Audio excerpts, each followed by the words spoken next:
Chairman of the Landmarks Commission for the town of Cedarburg. One of many very accomplished individuals who held the job, so I never take that for granted. My goodness, thank you for coming. This room is brimming with talented and creative individuals. That is something I do never take for granted in the town of Cedarburg. This is a quiet place. Many people work very, very hard, and they're very accomplished, and the knowledge in this room, just in this room, is astounding. The difference, I think, here in Cedarburg is the willingness to share the knowledge and the volunteerism that has been our legacy. And here we are in a room that also celebrates history in all the beautiful pictures we can reflect upon. So thank you for coming to the first talk of our new history speaker series in the town. It's more than a little bit about unsung heroes, and we have the unsung heroes here tonight, and there are quite a few also in the audience. So I would like to thank the town board for allowing the Landmarks Commission to start something new. The Landmarks Commissioners that are here, Jane Boots, here with Ozaukee County Historical Society, Hazelworth Archives, Randy Ray, also a volunteer researcher with Ozaukee County Historical Society. And more than that, those kind individuals who donate to Ozaukee Historical Society with all of the documents, family pictures, historical records that we could have. And those that opened up their own personal scrapbooks and archives, Ruth and Jim Pape. I invited Jim Pape to speak tonight also and to sit with Ms. Cook, because these are the two individuals who took the pitch to the State Historical Society back in 1976 and succeeded in convincing them that it was time for historic designation. It went through quite a process, which we can talk about. So before I begin to introduce Ruth, I'd like to ask the audience, very, very kind audience, 3 questions, very easy questions. First of all, how many of you here have participated in volunteering for the Landmarks Commission in the past or worked with the town on Hamilton? Raise your hand. Raise your hands. So we got a fair number of people who worked on this project and participated. Thank you very much.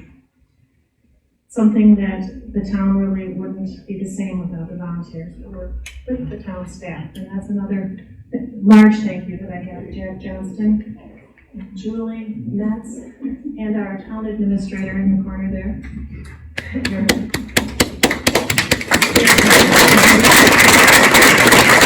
The second question also needs a question is, how many of you are residents of Hamilton, previous residents of Hamilton, have family that owned homes in Hamilton, or live in a historic home right now in the town of Cedarburg?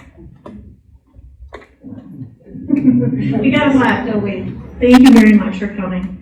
And thirdly, since I mentioned our unsung heroes, how many of you know Ruth Cook and Jim Pape and admire both of them, especially Ruth's artwork and her talents, and are inspired by all that they accomplished in the 2 years between 1974 and 1976 and beyond to get Hamilton designated as a national register of historic places? All of us? Come on, everybody raise their hand. So with that, I would like to introduce Ruth Cook.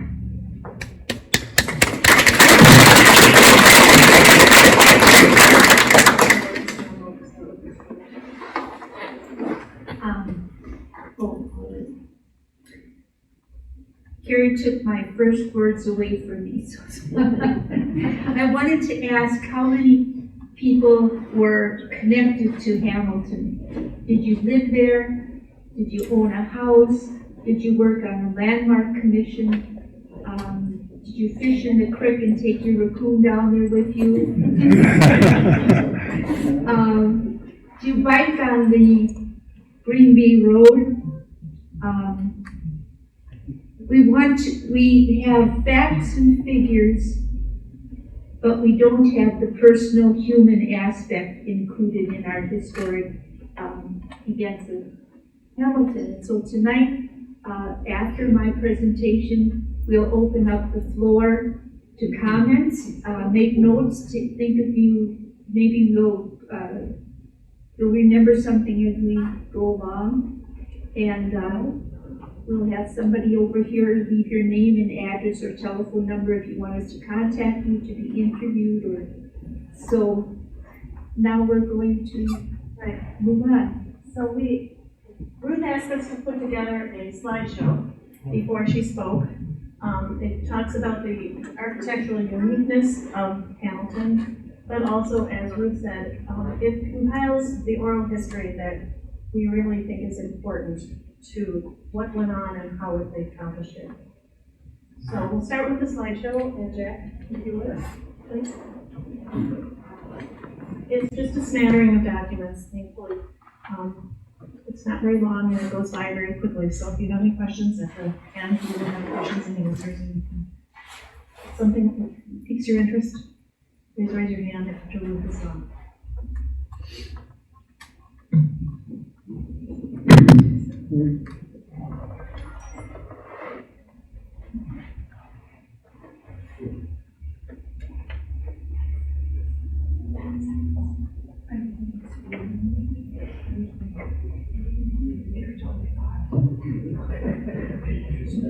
Steve. I'll turn it down.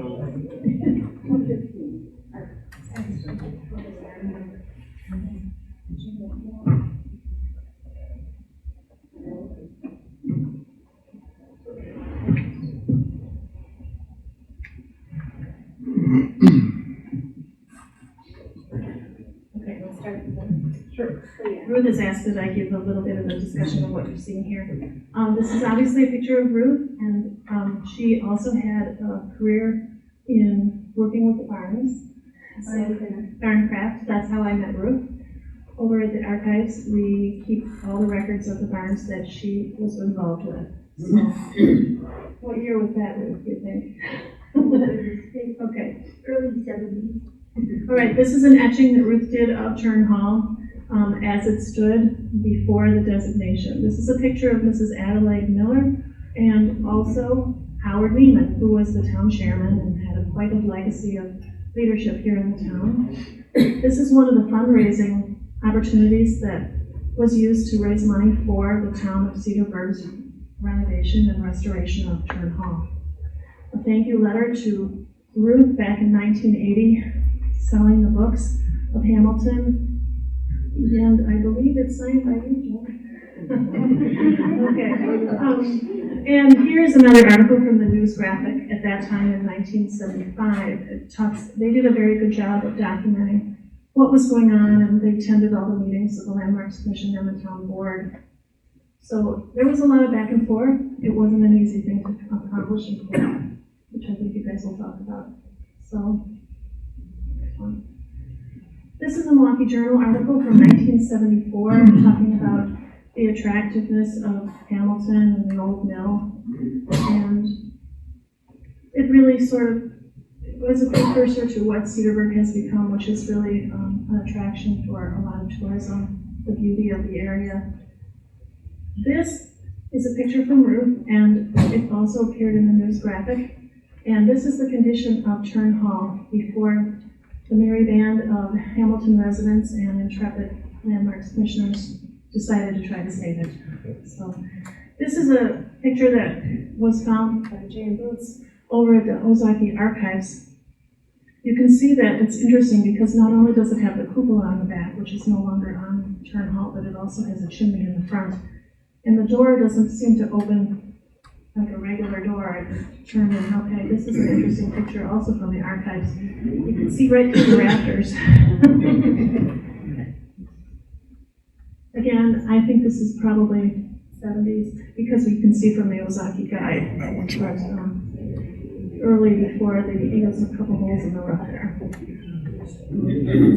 This is the Weber Bar. This is now where the Hamilton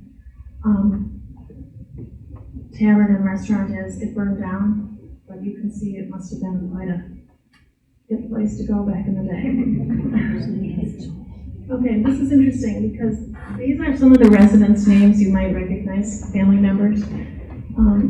It's during World War II, and this was from an invitation, a reunion that a family member sent to the archives so we could keep this history.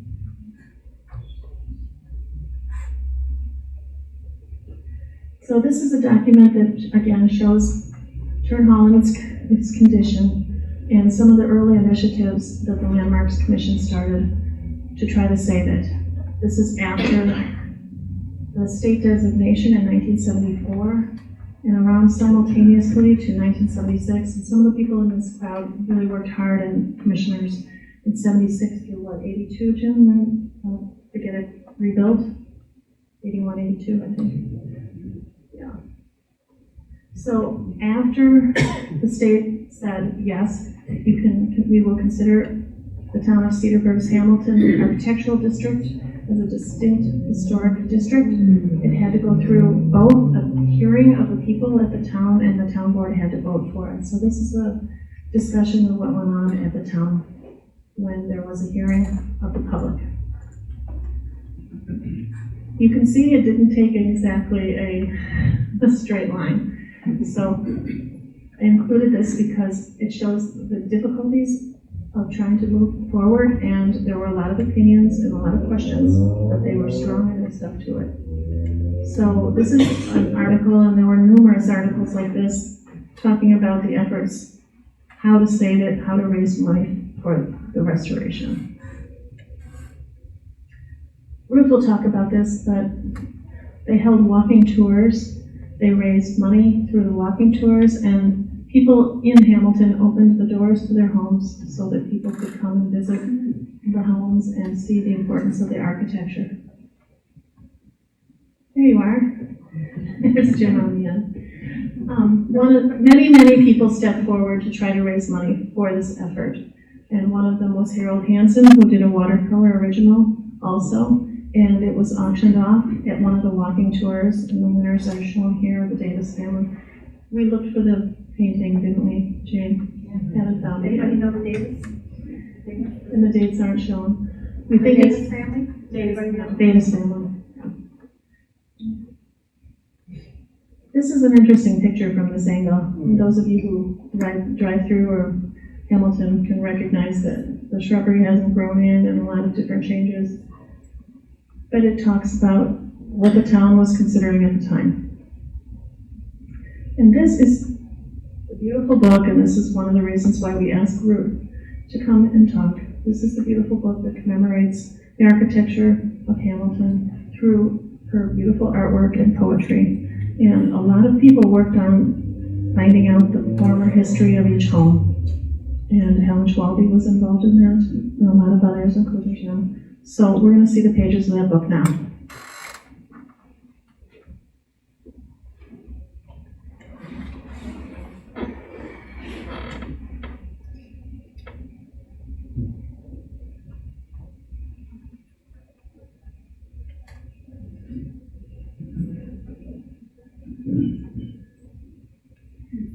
This was contributed by Landmarks Commission member, current Commission member Cecily Bishop and John Bishop. This is an aerial view of their farm, and it's formerly known as the Dietrich farm, but it's interesting because you can see the top of Turn Hall.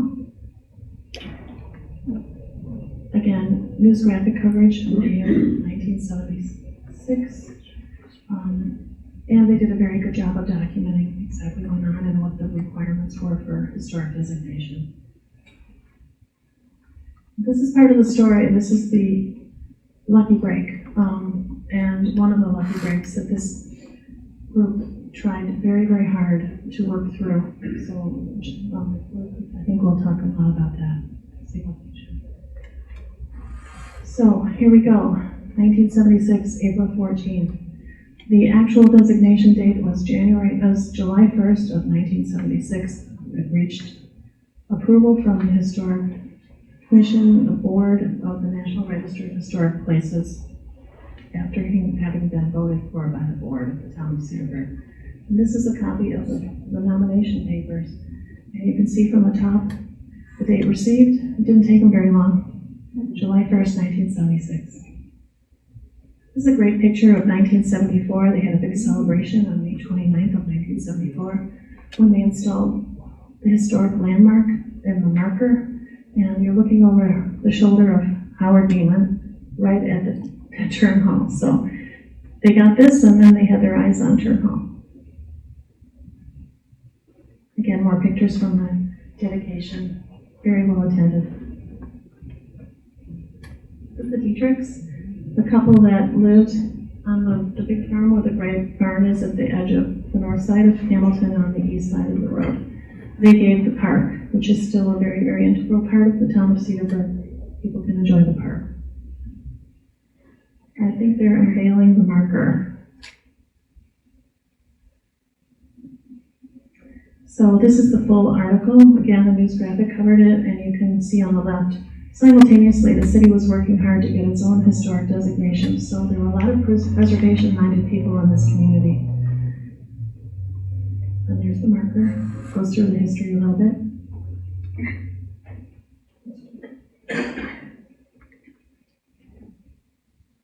Again, this is a really interesting story of renovation. The apothecary shop. This is what it looked like way back when, and now it's been restored to a beautiful home. Copy of the program for the historic tours. Keep in mind, all this was completed by these individuals and their friends who lived in Hamilton and wanted to save both Hamilton and Turn Hall, and so they did all this work themselves.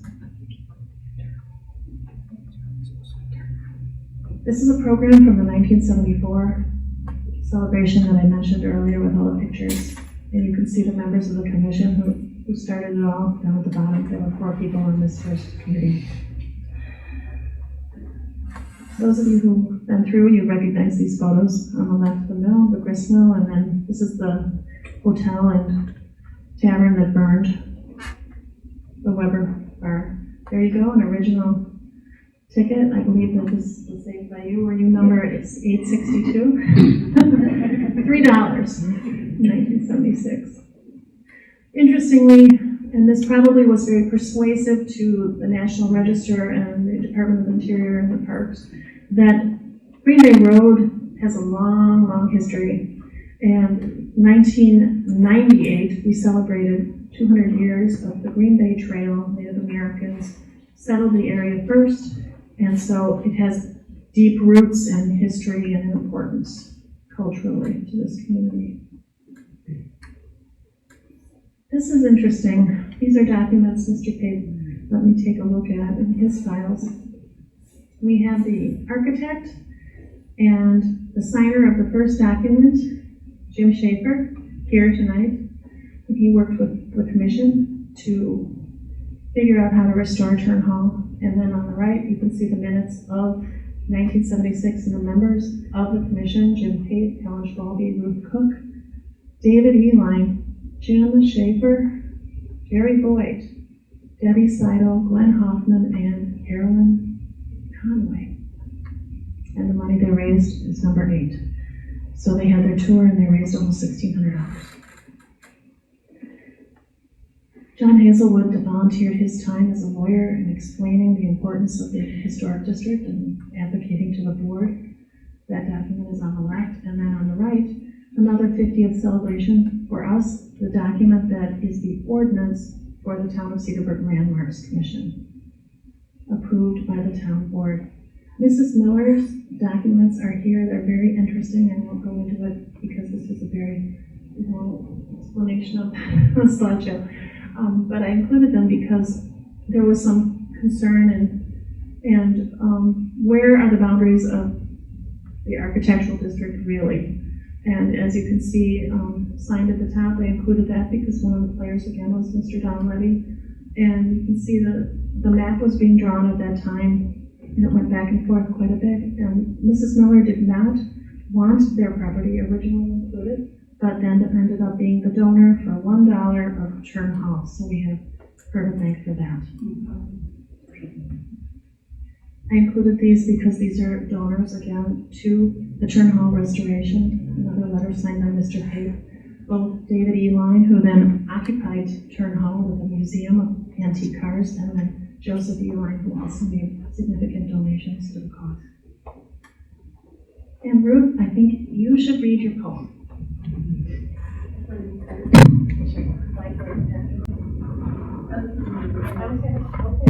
So this is Ruth's poem, and she will read it through. This booklet was, as I said, produced in cooperation with the Landmarks Commission and Ruth Cook, and we happen to have copies over at the tables afterwards you can take a look at. This was a fundraiser for the renovation of Turn Hall. This is an interesting document I thought I included because obviously the Miller home is a part of the historic district, and if you look at Part C, the town board passed this, and because a landmark site has an interrelationship to and unity with other established landmarks, it can be included, and I think that's how they brought the Miller property back in. Is that right? Yeah. So, and then my thank yous again to all the people who contributed their documents, information, oral history, architectural history. We're very grateful that we have people who save things and put them in their folders. So thank you very much, and this is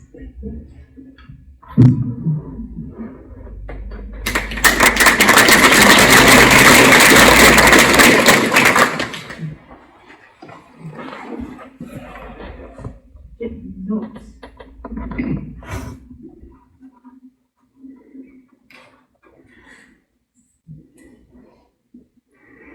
I had a different, I had the same introduction you did, so I don't want to repeat it. well, we're happy that everybody's here. The Hamilton story. It's a part of you, whether you want it or not, and it's a part of me. And here in Cedarburg at this time, we are also facing some of the problems that the Hamilton residents did in their fight to keep a sense of priority of what they felt was important. They had an aim, and they stuck to it for almost 10 years, dealing with the road problem and the bridge problem of repair. And we'll get into that in a minute.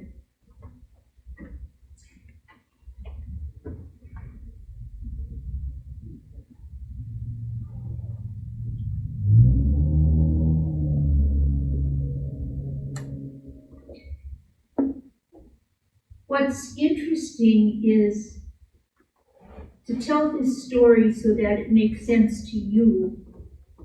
And to tell a story, you have to start from the beginning. And the beginning of this story starts when I was 10 years old, and I'm 85 now, so just sit back and wait. My family was farmers. We had a farm at Wabica. I went to Wabica Public School, 5th grade through 8th grade. And I was 10 years old, which made me eligible to be a member of the Wabica 4-H Club.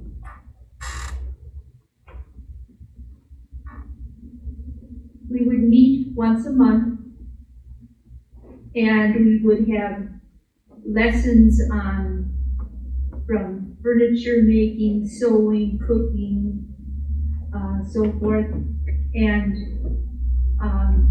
square dancing.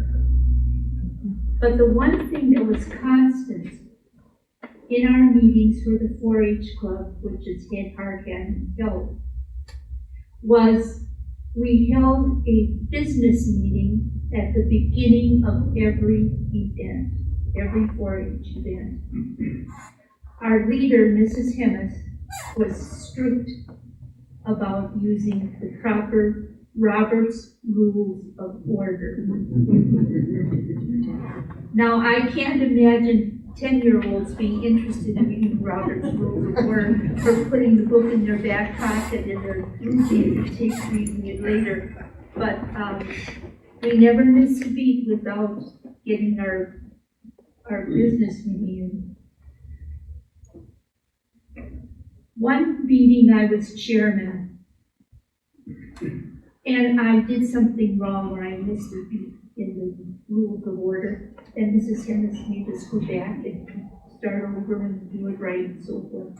But little did I know that that lesson would eventually save Hamilton. The thing that I forgot is you make a motion, you make a second, and then it's open for discussion. And then it can be voted on or whatever and so forth. But that one little part of open for discussion. So, if you go to your doctor, he gives you 3 words to remember to test your mental acuity. And then when you leave, you're supposed to repeat those 3 words back to him. I want to give you 6 words. And that is,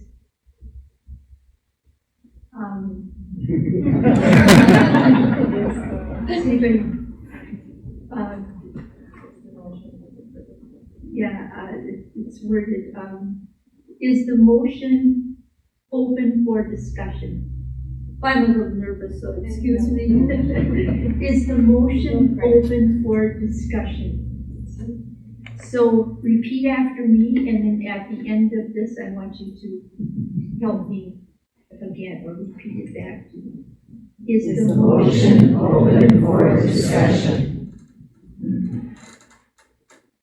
We'll fast forward to about 25 years later. I lived in the town of Cedarburg. And one evening, my husband said to me he wanted to come to the town board meeting because there was a zoning on the agenda that they were going to be discussing, and I should come too, so I would know what was going on in the town. So at the meeting, Harold Neiman starts talking about the landmark, the new landmark, what would you call it, proposal? Was commission that he wanted to set up for the town because he was seeing how successful it was in the city of Cedarburg. So there was discussion and explanations, and Howard was busy doing that, and then he wanted to appoint people to be on the commission. And he asked my husband, Mr. Cook, would you like to be on the commission and be the chair? And Mr. Cook said, no. So Mr. Neiman looked at me and said, Mrs. Cook, would you like to be on the commission? And I said, sure.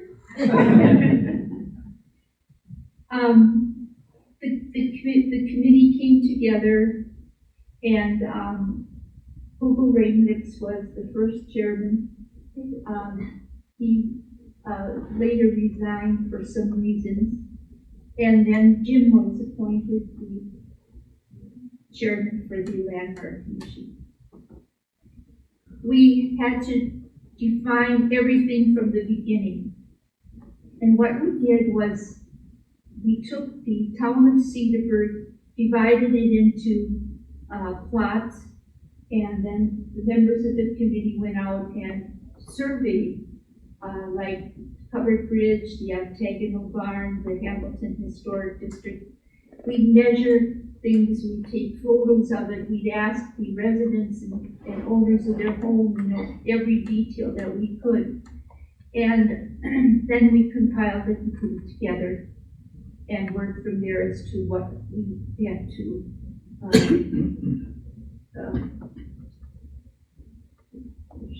I'm not doing very well, am I? Recorded in our books.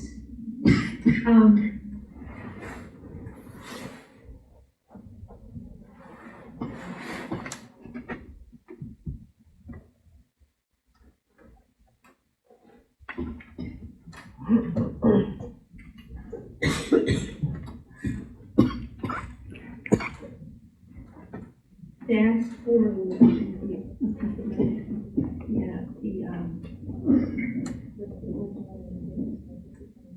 Oh goodness.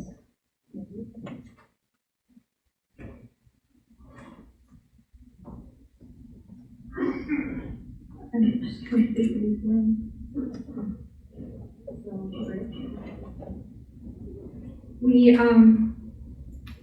We gathered the information, and then, unbeknownst to us, that's what I was looking for. Unbeknownst to us on the committee, a letter was sent to the Millers at the Turn Hall. And they were notified that their building needed to be either repaired or destroyed or taken down.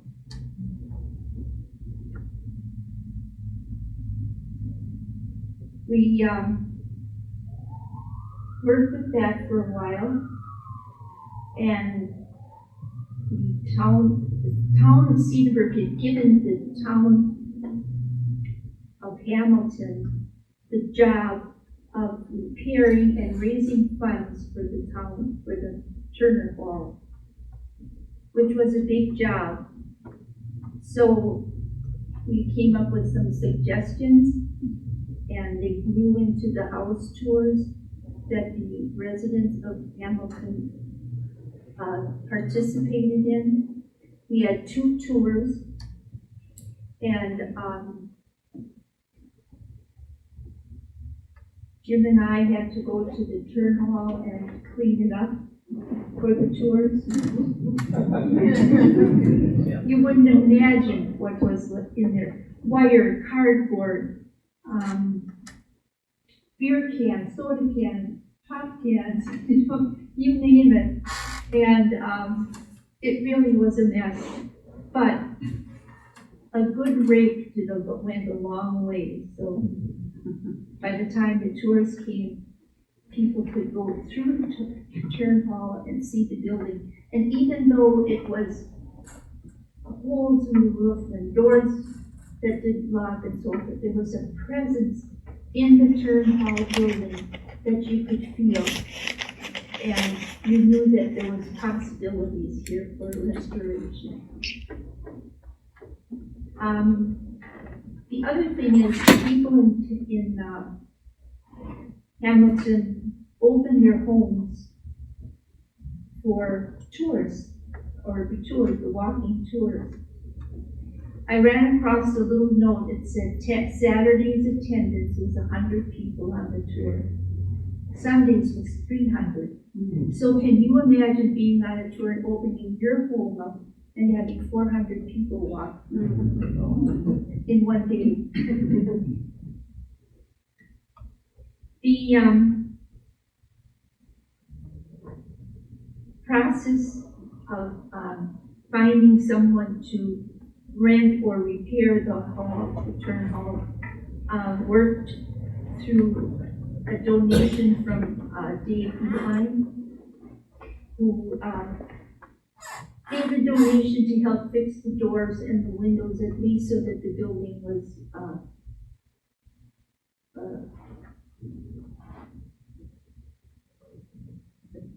secure. I told you I wasn't just that. You're doing great.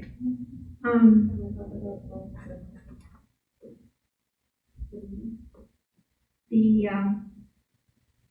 Turn Hall was then, over a period of time, by a number, I think 4 different businesses that had functioned or came from the Turn Hall in its finished state. So the other thing that was happening at this time that we didn't know about was the town of Cedarburg was trying to repair the bridge in Hamilton, and had been trying to do this for a number of years before it became a landmark district.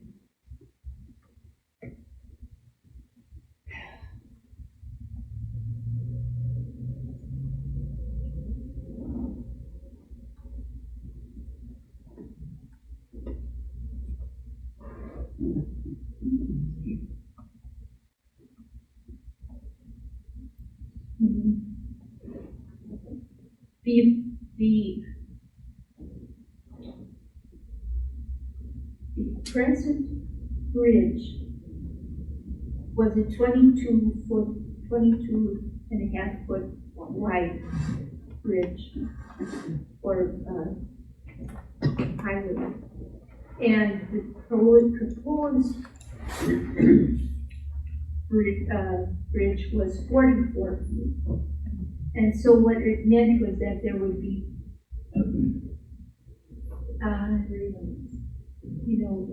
your front lawn would be taken off, or your building would be taken off, and this went on for about 10 years before the final bridge was made and road was put in. But it went back and forth through a number of processes of non-negotiation. What made a difference was that the funding for the bridge was through the federal highway department.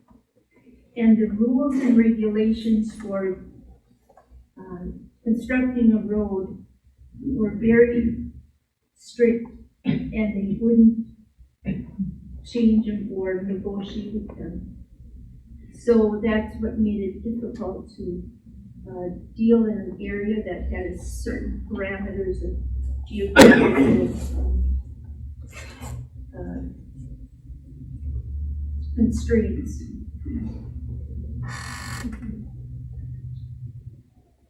So this went on for quite a while, and all at once there was an announcement in the paper that the highway department was going to come up with their decision within 3 weeks, which meant that the 44-foot bridge would be the designated plan for the bridge and the road and so forth. So, for some reason, I think someone said to Jim, why don't you try to get the Hamilton district on the national landmark register, meaning that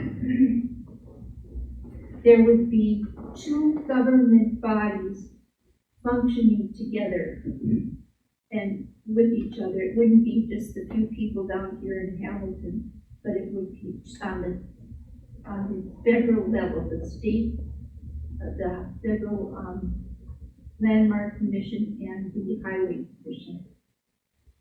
So we filed for a place on the agenda in Madison with the state highway commission and historical society, and drove down there. We found the building, we found the room, we walked in and sat down on the chairs, we were the only one there, we were early. And the historical society chairman came in, sat down on his chair, the board members came in and they sat down. And the meeting began, and all at once, a woman on the board made a motion that we should postpone the hearing on the Hamilton Historic Registry for national recognition. And it was like, what? No. That means if we postpone this for another month, we won't be able to have our backup plan as to preserving the district in Hamilton. And it was like, oh, well, what do we do? You know, we can't, as soon as they vote, it's going to be done with. So I leaned forward and I said, Mr. Chairman, all right, what 6 words? Motion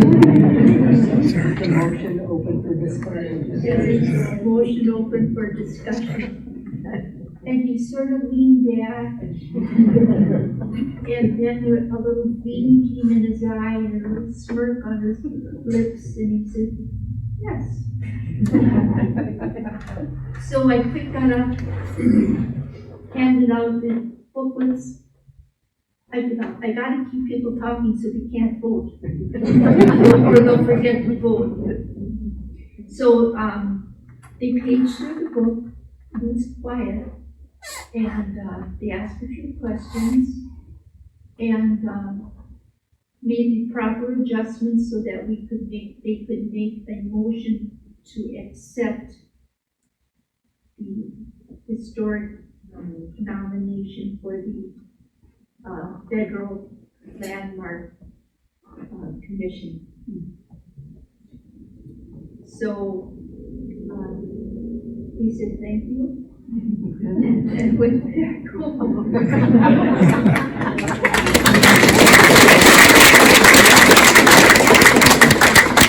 I have worked so hard in trying to memorize my notes because it blew away when you wouldn't use them. But I would like to read.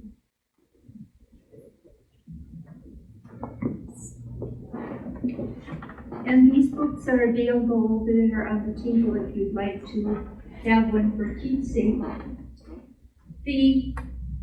After I did the drawings of the book, of the buildings,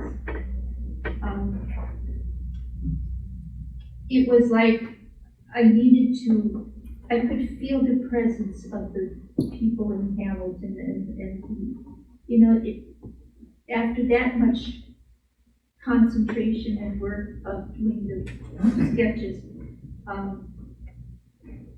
I just had to write something. And I took the pen that I used to draw with and used it to write it, and the words came out of the pen like they were there just waiting to be. I didn't write this, all I did was hold the pen.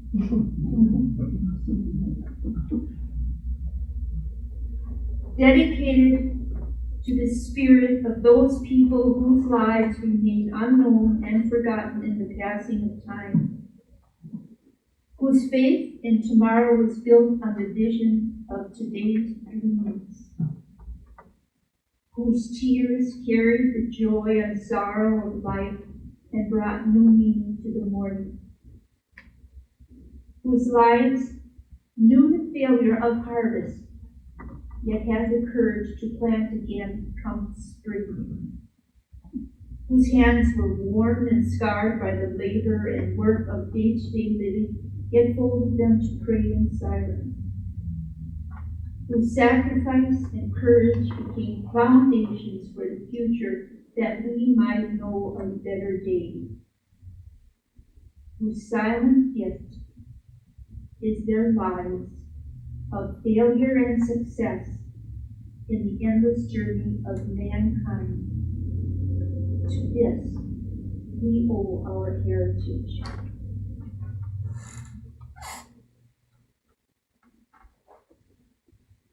So, do any of you have things that you would like to share or memories that you have? 25 years ago, I asked Jerry Boyd a question. Remember? I asked why was the road built so narrow? And Jerry was so tired of handling that question that I got no answer at the time anymore, and I understood there's a lot to it. And thank you for telling me this story. Appreciate it. Thank you for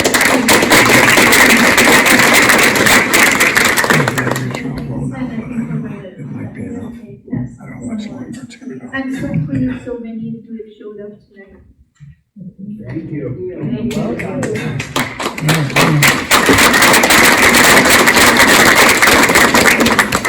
I'm Jim Pate. Born in Milwaukee and grew up in Grafton. Went to Grafton High School and grew up behind the Willow Mill in Grafton. And later on went to college and came back and started becoming interested in real estate, and one of the things led to another, and the woolen mill became available in Cedarburg. And I was able to purchase the woolen mill and start the restoration of that building. That was probably the thing that started my interest in historic preservation. And then in 1974, Steve Fisher, the mayor at the time, formed the Landmarks Commission in the city of Cedarburg, and I was a member of that commission. And as part of that, we surveyed the landmarks in the entire area of the city and the town. And we were very concerned about the Hamilton Turn Hall, because that was a very unique building in itself. And at the time, there was a proposal for the Old World, Wisconsin, to relocate that Turn Hall to Old World, Wisconsin. And that was also one of the things that triggered we locals to try to prevent that. And I think that was some of the early motivation to form the Landmarks Commission in the town of Cedarburg. And so that was formed in 1974. I look back in my minutes, and Hugo Regnitz was on that early Landmark Commission, and Dave Eline and another person I don't recall. But that was in 1974. And then in 1975 and early 1976, I think I joined the Landmarks Commission either late 75 or early 76. We started with the idea of how to preserve the Turn Hall and how to give recognition to historic buildings in the area and in the community. So we strategized how we could create publicity for historic buildings, for preservation, and some of the ideas then were to first of all, have the area recognized as a historic district. And so we and the Commission went through the process of having that happen, and Ruth and I were asked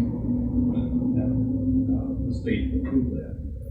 So then the focus at the time was really how to save the Turn Hall, because the roof was almost collapsing and it was in need of help, for sure.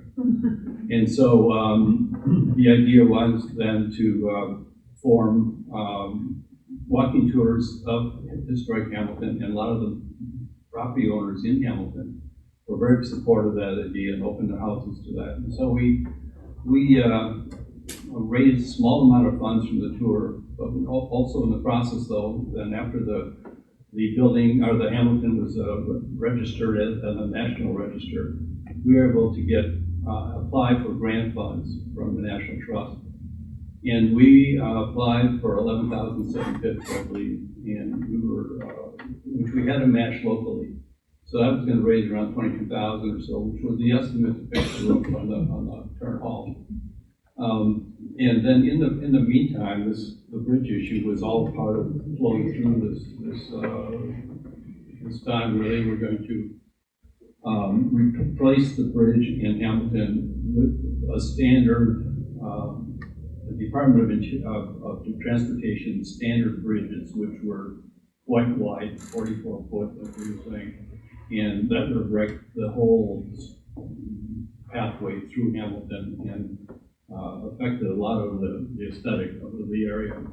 So we battled that, you might say, and then because Hamilton was listed on the National Register, there was a provision where you can't use federal funds to adversely affect the historic property. And so that allowed a compromise on the side of the bridge and still meet the standards for Department of Transportation, but also downsize the bridge.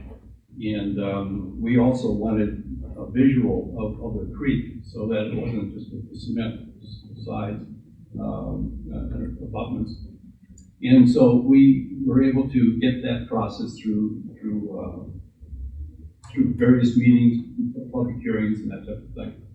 And so I guess then the next part of it was to continue to raise funds for the Turn Hall restoration. And we submitted bids to various contractors. We got 4 contractors to bid on it. We had raised about this $22,000.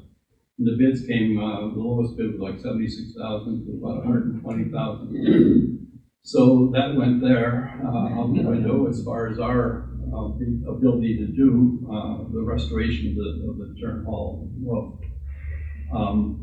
At the time, the Preservation Society, led by Donna Levy, came up to us at the landmarks, and they wanted to take on that project. And so we did then turn over the project to the Cedarburg Landmark Preservation Society, and they were able to raise additional grant money. And also at the time, Dave Eli was very interested in using the Turn Hall for his automobile museum.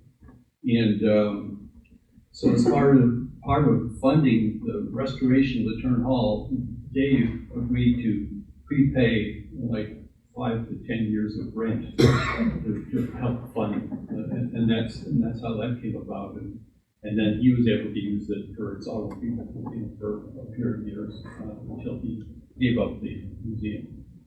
So those are some of the ups and downs of Landmarks Commission in those early days. We had a lot on the plate. We did the tours. We got the area recognized, and I think it's been good for Cedarburg, good for the community.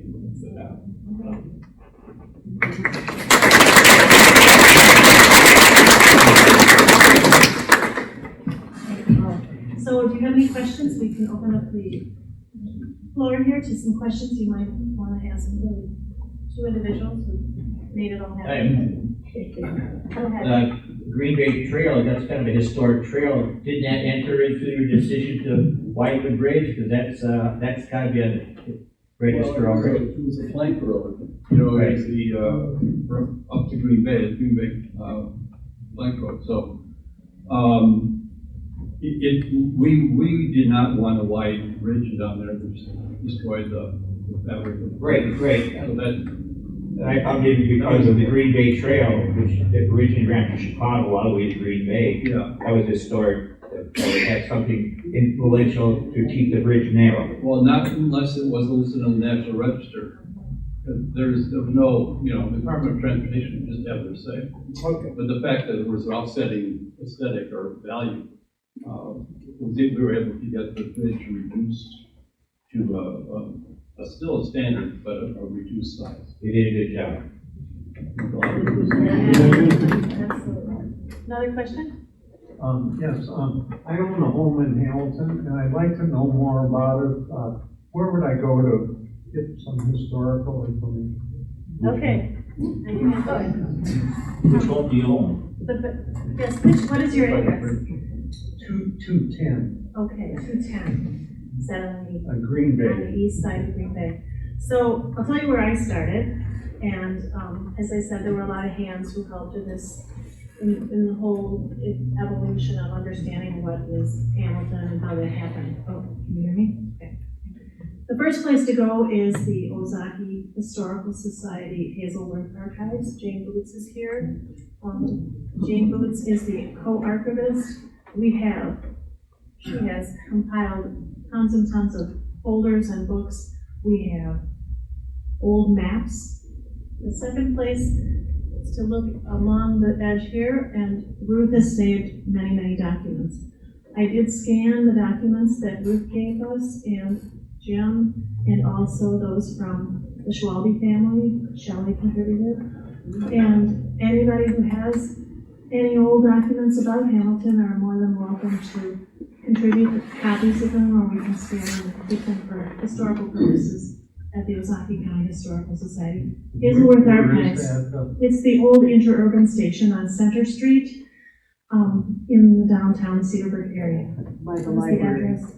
By the library. By the library, south of the library, behind the old library.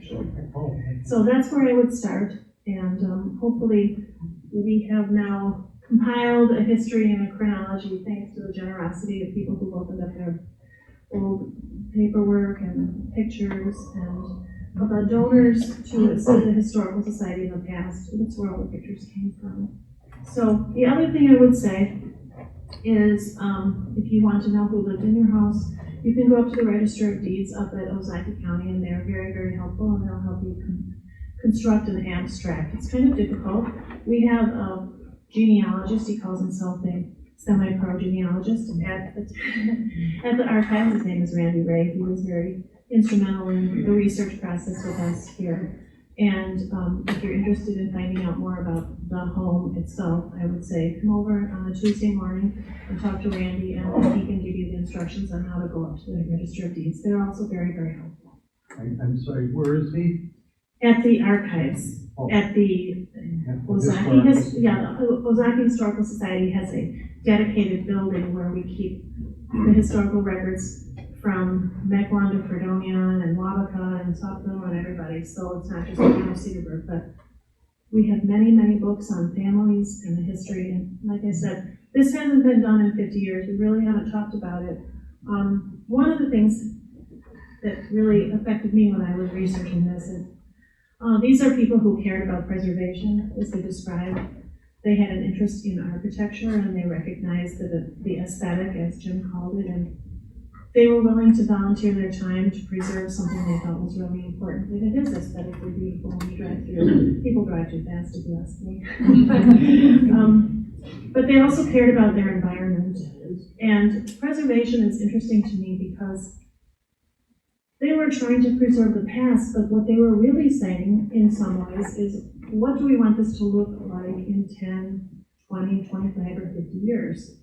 So they cared about their environment, but they were also thinking about the environment of the future. And that's something that I think about myself now, and I think it's on the mind of the commissioners. What do we want this environment to look like in 25 years or 50 years? It's the 175th anniversary of the town. And what are we doing about it collectively? Are we thinking about it? We have a lot of sustainable buildings. We have a lot of people in this room who have barns and older homes and do a lot to maintain them. What else can we do? Are we thinking about the future? We're also thinking about preservation, but what is this community going to look like in 20, 25 years? And that's a really valid question. So I must compliment those for the vision of what they wanted to keep, and were willing to work long and hard hours, volunteers, to do that. So with that, I'll ask, anybody else have any questions? Yes, John. John Yeah, Bishop? a quick story for Jim. Maternal home, when David Eli had the place, he had anywhere from 15 to 20 IndyCar race cars in there at all times, which is a different configuration than, say, the car you're driving today. He had to get the cars in and out. 2 white doors would open in the front, but that wasn't enough. He had 2-inch borders on both sides, and they opened, giving him another 4 inches. And I'd be sitting there, standing there in front of the kitchen sink, washing the breakfast dishes, and I'd see the Daily showing up with his people to get a car out. And I'd quit, dry my hands, I'd go across the street and also drive. The cars would clear that by 1 inch. And I'm not kidding, 1 inch on each side. Yes, Keith. I wanted to say that I'm here representing Hamilton along with, I don't live there anymore, but I moved there in 1950 about with my mom and dad. Keith Keen is my name, by the way. My dad was Gene, my mother Doris. But Linda Livingston is here, and she still lives in the house that her parents had, Harvey and Ann. I see you got Dave Stencil here. He lived down just on the edge. I don't know if we were let him in because the town of Mequon was across the road there. Pioneer Road and Green Bay Road. I remember going to visit him and his dad. Are there any Huffmans? Oh yeah, that's Glenn Huffman's daughter, right? Yep. There would be plenty of questions. If you were interested in your house, and where about was your house? You'd say 210, but I don't know where that is. It's every corner from the Hamilton bar. Oh, right there by the bridge, is that the old Beveron house? Yeah. Well, the Beverons are still alive. I mean, Clyde Beveron, you could ask him all sorts of questions. No, he's ignored. He's north of that Hamilton. section. Oh, you're north of the bridge? No, south of the. South of the bridge, on the east side of the road. But next to the Beverly. Yeah, to the south of the Beverly. Oh, where the Huffman, there's Huffman's house, and you're on the east side of the road, there's Beverly's house. Down the long driveway. Well, Gonick's on the west. In fact, I was gonna take a little walk tour if you don't mind. I know, and we have Mr. Weber here too. He lived up on the hill north of the school, next to the farm, or next to the Krieger farm. Yeah, I'm sorry. I don't know why I say Weber. Keith, can you just step to the forward or back, because the camera's right there. That's my best side. You want me to stand here so they can see? So flat, Mr. He won't mind. Anyway, I'm gonna do a little walking tour. I was in 1950 we moved there, and I went to Hamilton School in 1853. I was in first grade then. Anyways, we can start the Hamilton School, and right next to the Hamilton School is the Livingston Farm, now on the east side of the road.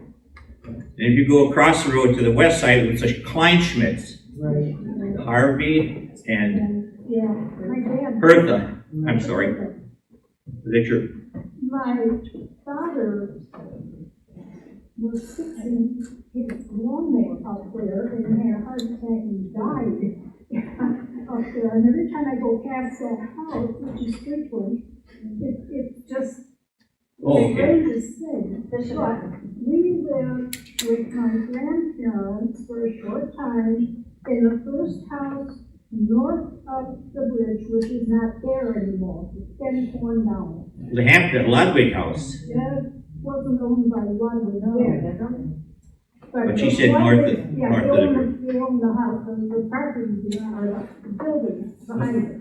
north of the Jan, bridge. is that the Yeah. picture that you've got over here of that house? What? Is that the picture? Yes, that's the back of what was there. You can see the bridge. And in that, I think she needs this one. that one. This is the bridge, that was the back of the house, and then the river went right over. Oh, yeah. I'm calling that was in front of Ludwig's house. I remember going there as a kid. Yes. Elmer would always fix our bicycles. But anyways, Kleinschmidt's, that's where we were at Kleinschmidt's. Yeah. Then we're on the west side of the road. Okay, if you go south on the south of Livingston's, on the east side of the road where they say there's a cheese factory, that was my dad's house. We bought that in the 50s. They paid $7,000 for it. Borrowed the money from Harry Tank, who was a tavern keeper and a bartender somewhere around. Okay, across the street from us was a Gilo. Helmuth Gilo, the old stone house which you have in your book. I remember talking to him. He bought one of the first Volkswagen cars. I remember as a little kid, I went over there and he showed it to me. And these little directionals that would flip outside the window. So that was the Gilos. Dave Eline's house was not there. At that time it was empty. But right about 1950 or 51, Charles Stenzel, with a Z, not the stencils, Charlie and Erna bought it, and I have all sorts of Super 8 movies of them building that house, pictures of the park across from the mill, where there was some stone structures there, which I think when Bodef or Hammer built the house there, they tore them down. But I'm hoping that these movies will show some of that. Okay, and the mill, yeah, David Eline eventually bought the property from Charles Stenzel, built this house. He owned the mill. I worked for David Eline when I was a kid in high school, helped him polish his cars, cut his grass. We're in the July 1st Milwaukee circus parade there with his cars. Dave was a great guy. He did a lot for Hamilton, thank the good Lord. And, okay, I'm getting lost here. Okay. And Marjorie too. Hammond's house was not built there. It was just an open park. We played softball there. And the next to him is the Huffman house. And I don't know much about the Huffman house, Oh, yeah. but I'm sure you could talk to, is that Lynn? Lana. Lana, about the Huffman house if you're looking for information. Okay, then you had the Beveron house. right there next to the bridge. Clyde Beveron. And he's around here, Clyde Jr., but he's what, I don't know how old he is. The your age?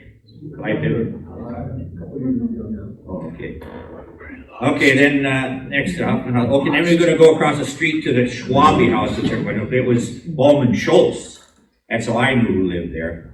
And he was a scary guy, I think. That's the Stone Italian. Yeah, the Stone Italian, that was Bowman Schultz. Okay. I don't know what that rest station is. What is that? That was when, that was a long way back, but it was a toll road at the one point. Oh, okay. Okay, Bowman Schultz. Then next to south of Bowman Schultz on the west side of the road was the Golnicks. And we talked about the Lodwig house. Butch Golnick and Lily Golnick. She was a Lodwig. Yeah. And then if you go across the street to Bartle's farm, Art Bartle, I spent a lot of time up there because we were little kids. We always like to go talk to them, you too. Dave, you can talk a little bit when I get done, if you don't mind. Where was I? Golnick house. But anyway, Bartle farm had Ollie Lodwig. He was a Lodwig also. So I think Elmer Lodwig and the Lodwig house, they were all related. I think they might have been brother and sister. I'm not sure. You worked for our farm. Yeah, Ollie worked for Art Bartle. We used to go help him bale hay. He had one of these old wire balers. We had to sit one guy one side, the other side, push it through. And of course, I was just a little kid. I could drive a tractor. That's one thing. One thing nice about working on a farm, you can drive a tractor when you're not old enough. The Golnick house, and then there wasn't anything. Art Bartles, and then they had that little apothecary, what is it? Apothecary shop there. I remember how it was all deteriorated, knocked down. Dave gave some money to have it fixed up. And then they had Melly Schultz. Melly Schultz was a great guy too, a really nice guy. He tuned pianos. He was a piano tuner. And then you got the Stenzels. Why don't you get up and talk a little bit about Hamilton, because you're way older than I am. But any questions you got about those houses, I mean, there's a lot of people to ask, and the Historical Society is a great place to get information also. And you donated a suitcase full of clippings. Oh, Which was great. I got some other stuff. Okay, great. Thank you. Somebody in the back.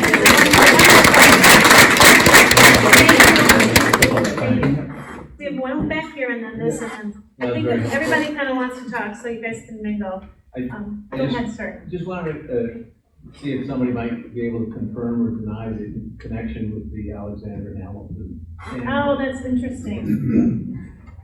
Okay, do you want to pull up the historical marker? Okay. That is another difference of faith, one single night. So the story goes, it was New Dublin because it was settled by a number of people who came from Ireland. And then the son of Alexander, was it the nephew or the son? The nephew, I think, right? Son. Okay, well, why don't you answer the question? Carol is a very noted expert on local history. Carol Betcher. Stand up.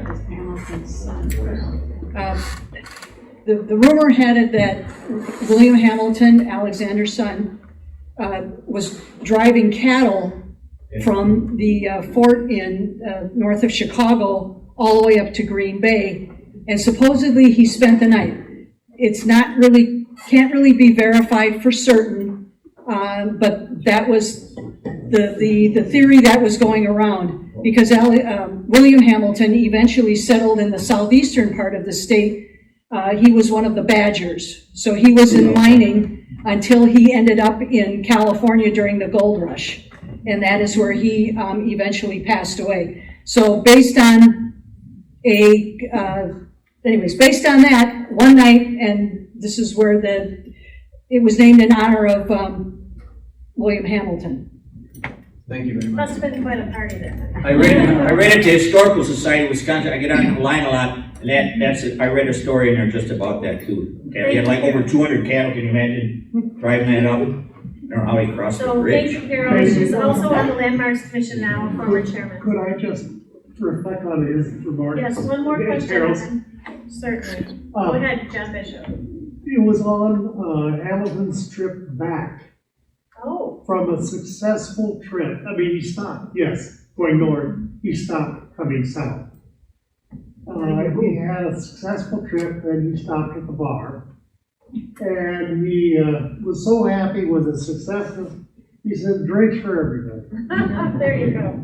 And pretty soon he became, they're all best friends in the bar. Yeah. And so we ordered a second round of drinks. And they said, if you buy a third round, we'll name the community after you.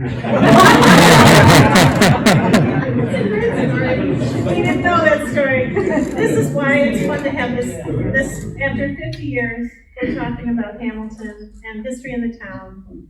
Thank you so much, all of you, for coming. Please, oh yes, Mr. Stenzel, you wanted to please stand up and introduce yourself, Dave please. Stenzel, I grew up in Hamilton. I can remember our farm, I was a young kid, and we'd go up to his house, and it was just a big thing for us. And he told me, I can still remember that where Cedar Creek meets the Milwaukee River was an Indian encampment, and that's where they had